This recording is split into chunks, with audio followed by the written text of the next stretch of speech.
This is a message for Mr. Sahroni, the crazy rich from Indonesia. I hear that you flied to Singapore. What the fuck is going on in Indonesia? It is crazy how in the past week alone, there's been an insane amount of protests and riots, and yet for some reason, barely anyone knows about it. Their government literally banned the Straw Hats flag and made it illegal because of all of these protests. What happens when people have finally had enough? Look at Indonesia right now. Streets on fire, parliament buildings torched, people dead, and it all started with politicians stuffing their pockets while ordinary people can barely afford food. Here's the story. Indonesian lawmakers were exposed for awarding themselves some massive housing perks. Demonstrations in Japan were inspired by Indonesia. Indonesians do laugh. Even when hit, they laugh. Even when cursed at, they laugh. But when they get angry, they become the scariest people in the world. They become scary people who actually laugh. When innocent people turn their backs on them, they are truly scary. Watching the Indonesians burn the Jakarta building to the ground is a prime example of how far citizens have to go for their government to stop the bullshit. Halo guys, selamat datang di informasi. Kali ini saya akan membahas tentang Indonesia saat ini telah melesat menjadi salah satu negara berpengaruh di dunia. Banyak dari masyarakat global setidaknya telah memperhatikan segala tren yang terjadi di Indonesia. Berita-berita dari Indonesia sekarang sudah sangat diminati oleh media mancanegara. Mulai dari konten kreator hingga berita resmi internasional, namun anehnya banyaknya referensi kita yang hiperbola mengalir dari media resmi kita. Dalam kasus kali ini adalah demonstrasi massal yang seakan-akan diberitakan Indonesia telah hancur. Padahal kita sebagai orang Indonesia tahu bagaimana demo berlangsung di mana kemarahan meledak dalam satu waktu terjadi suasana mencekam, keanehan serta kor absurd dari warga Indonesia itu sendiri.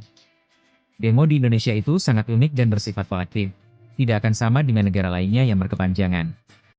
Hal ini dikarenakan masyarakat Indonesia gemar berkumpul bersama melakukan aktivitas tertentu yang sudah ditargetkan. Setelah puas tersalurkan semua akan kembali ke aktivitasnya masing-masing. Seakan lupa dengan apa yang barusan mereka lakukan, yang penting pesannya tersampaikan dan tersirat apa yang akan mereka lakukan kembali jika permintaan tidak dituruti. Lebih lucunya lagi di saat berdemo orang Indonesia tidak seserius seperti pendemo di negara lain. Tidak sedikit mereka yang menyalurkan protes dan kekesalan dengan candaan yang tergolong lucu seperti berpesta di kehidupan sehari-hari. Namun hal tersebut tidak tersorot di media luar sehingga mereka hanya melihatnya sebagai gerakan revolusi brutal yang juga perlu untuk dilakukan. Karena jika kita mau melihat dari kacamata dunia luas, sangat banyak negara yang kondisinya mirip seperti Indonesia. Walau di negara Eropa sekalipun. Sudah banyak pengamat media luar negeri yang khawatirkan demo di Indonesia bisa menjadi pemantik bagi demo-demo di banyak negara. What happens when people have finally had enough? Look at Indonesia right now. Streets on fire, parliament buildings torched, people dead, and it all started with politicians stuffing their pockets while ordinary people can barely afford food. Here's the story. Indonesian lawmakers were exposed for awarding themselves some massive housing perks. Then in the protests that followed, a 21-year-old was killed after being run over by a police vehicle. The clip went viral and the whole country erupted. Buildings have been set ablaze, ministers' homes ransacked, and people are openly saying they don't trust the government anymore. But here's the thing, this isn't just over there. Strip away the language and the flags, and what are people angry about? Corruption at the top, politicians living like kings, ordinary people crushed by rising costs, taxes and cuts.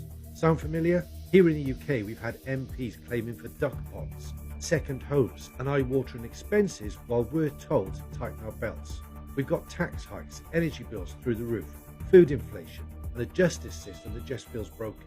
Now ask yourself, if people in Indonesia can snap like this, if they can turn their anger into fire and flames, what's stopping that same level of fury building here? Could you ever imagine our parliament, our council buildings under siege from the very people they're supposed to serve? It might sound outrageous, but when enough people feel ignored, robbed and pushed to the brink, history shows it doesn't stay quiet for long. So, what do you think? Could we ever see scenes like Indonesia here in Britain? Or would the British public just carry on swallowing it?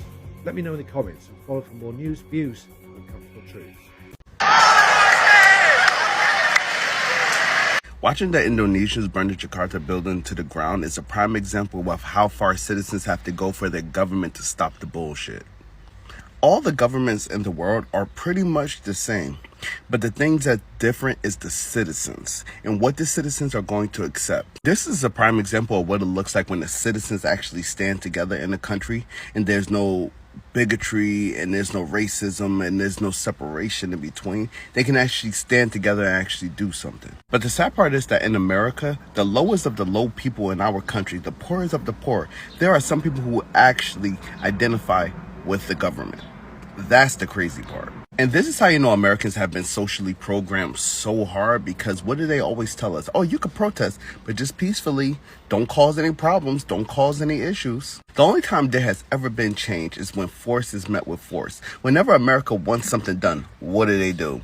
They use force, but yet they tell us don't use force. Either it needs physical force or it needs financial force. And that is the only way a government will change. They're protesting because their taxes went up, right? Their taxes. They're being charged more than they should be charged as citizens. And they're right. Burn it down.